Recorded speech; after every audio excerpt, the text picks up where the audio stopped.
Hello and welcome again. We're going to look at solving some nonlinear equations, or certain types of nonlinear equations. There's three major types of nonlinear equations that we'll look at. Some we've seen before in some form or another, and some we haven't.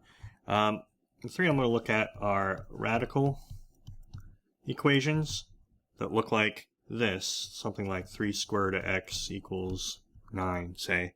And then we're going to look at rational equations. We've kind of already seen various forms of some forms of rational equations when we were looking at proportions, solving proportions. Basically, anytime you have an x on the bottom, I would consider these rational equations. If x is on the top in the numerator, that's probably closer to just a normal polynomial equation, or even a linear equation, depending on what power's on the x.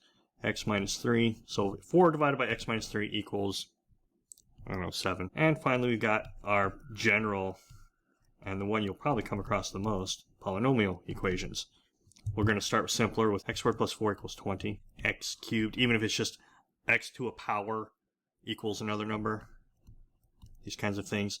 It can also get into more complicated polynomials. Any polynomial that has a degree of 2 on one side, or if there's degree 2 terms in there, we call that a quadratic equation. If it's got a power of 3 on the variable, we call that cubic. We're mainly going to concentrate on quadratics, maybe some cubics. Basically, any power you could take x to the 9th equals 245. But if we start having more different kinds of terms in here, like if you have a more complicated polynomial like 2x squared minus 3x plus 7 equals 0, something like that, that's a more general quadratic equation, and we have tools to solve those things. There's also a formula that lets you solve this kind of thing. But we're going to start simpler. So let's start with our radical equations first. Radical equations are just any equations that have radicals in them, and some of them are easier to solve than others.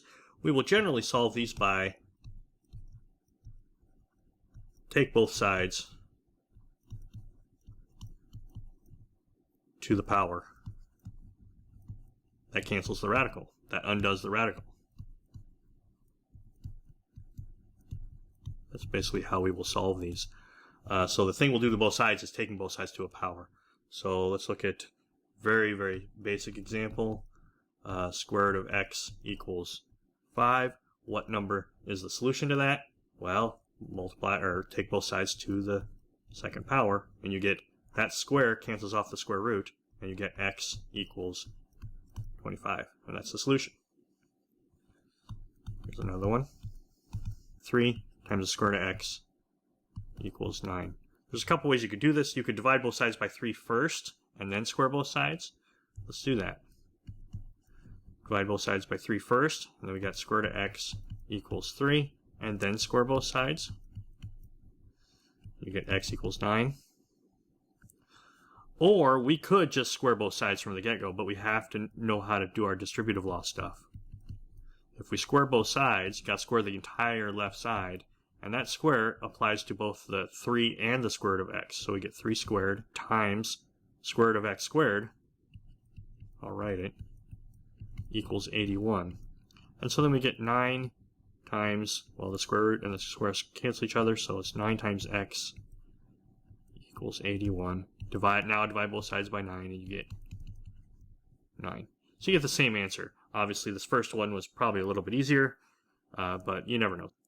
Now, a thing to take note is if you are squaring both sides, or you're taking both sides to the 4th power, or the 6th power, or the 8th power, it's generally a good idea to check your answer. Check the number you get. So let's do something a little bit more. Let's do an x plus 2 inside the square root equaling, I don't know, let's keep it not too bad. Square root of x plus 2 equals 3. Now, the x plus 2, we can't get at that until we square both sides. We have to square both sides first to get rid of that square root. And so now the square root gets killed, and we get x plus 2 equals 3 squared, which is 9. Subtract 2 from both sides, we get x is 7. Now let's just to be safe, let's check. Let's plug 7 back into the original equation. 7 plus 2 is 9, and then you take the square root. Square root of 9 is 3, so yeah, that works out. That checks out. right? Square root of 7 plus 2, does that equal 3? Yep, because square root of 9 is 3. That checks out. Well, here's an example, and you might see the problem with it from the get-go, from the beginning. Let's suppose we didn't notice what was going on. Square root of x plus 4 equals -1. Okay, let's square both sides, just like before. Just naively do this. Squares cancel, square and the square root cancel, you get x plus 4 equals, hey, 1. That's not too bad. -1 squared is 1. Subtract 4 from both sides, and you get x is -3. That's our answer, right? Well, when you square both sides, sometimes you get what's called extraneous solutions. And so if you plug this back in, x, at -3 in for x, you get -3 plus 4 equals, does that equal -1? Well, -3 plus 4 is 1. Square root of 1 is not equal to -1. Square root of 1 is +1. So this is not a solution. In fact, there are no solutions to this. There's no solutions, because of that. Or you may have noticed this immediately. If you take the square root of a number, you're never going to get something that's negative. It's never going to be negative. Square root of 25, you're never going to magically get -5, say. Now, that's because of the definition of the square root. That doesn't mean that the numbers that square to get 25, there are two numbers, there's 5 and -5. But the square root symbol, the square root function, always gives you the positive version of those. So this is always positive. Square root of x is always positive. If you ever see a square root equaling some negative number, you know that there's just no solutions because square roots can't be negative.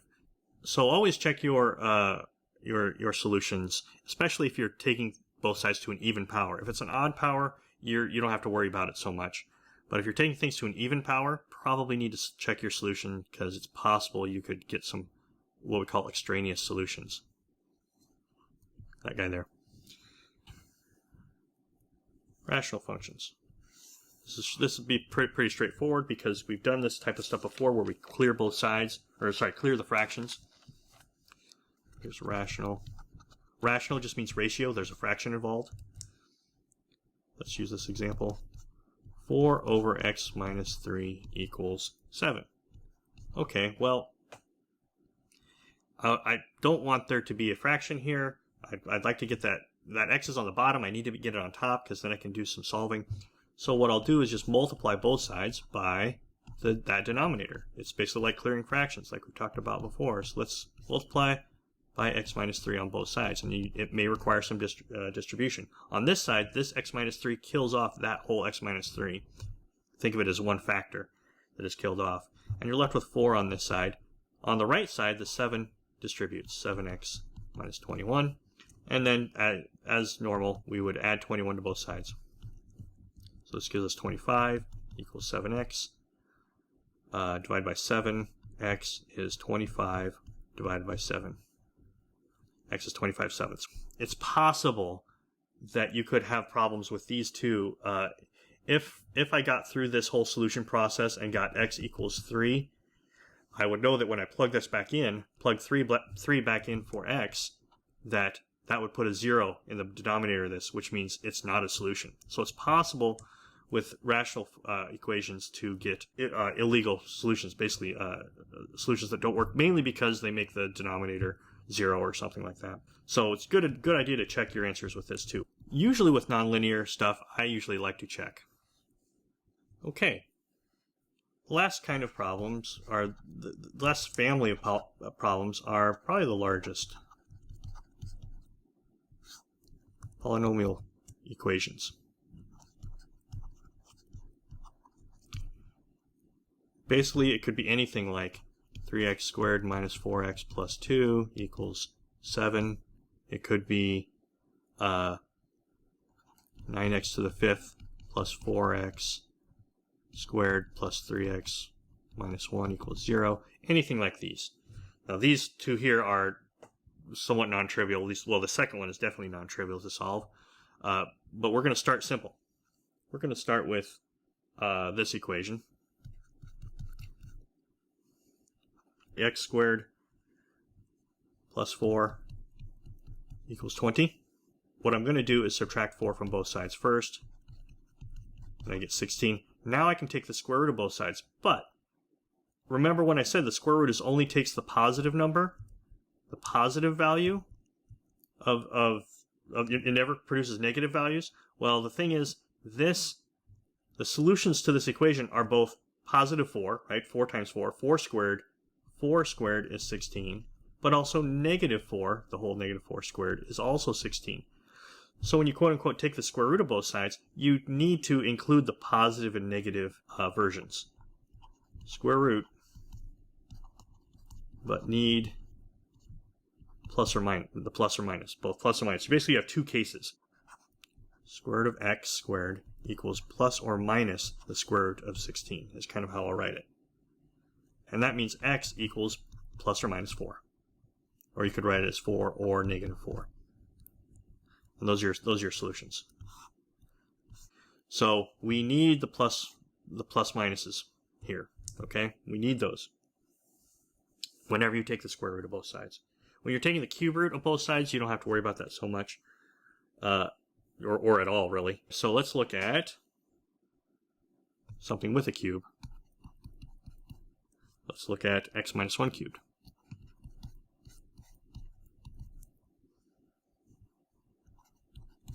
I'm going to rewrite it just so I don't mess up the original. Now we're going to take the cube root. That undoes the cube. It's not dividing by 3 or dividing by anything. It's an actual different function. It's a different function on your calculator, or you can think of it as taking it to a power of 1/3. But either way, the root and the power kill each other off on the left side. And the cube root of 27, if you type that in your calculator, you'll find that that's 3. Now I can add 1 to both sides. So the solution to this is one number. It's not two numbers now, it's just one. We can check it pretty quick. 4 minus 1 is 3. 3 cubed is 27, so that checks out. The next one, let's do x minus 1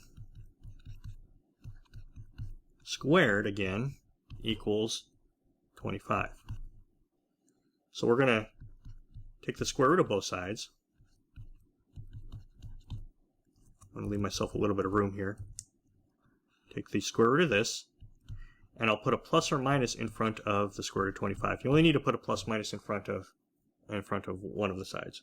In other words, x minus 1, the square root and the square kill each other off. X minus 1 equals 5 or negative 5. So we really have two mini equations. X minus 1 equals 5 or x minus 1 equals negative 5. And then we can solve those two individually. Adding 1 to both sides, we get x is 6, or x is, if we add 1 to negative 5, you get negative 4. So our two solutions here are x equals 6 or x equals negative 4. But I think that's enough for now. Thanks for watching. We'll see you next time.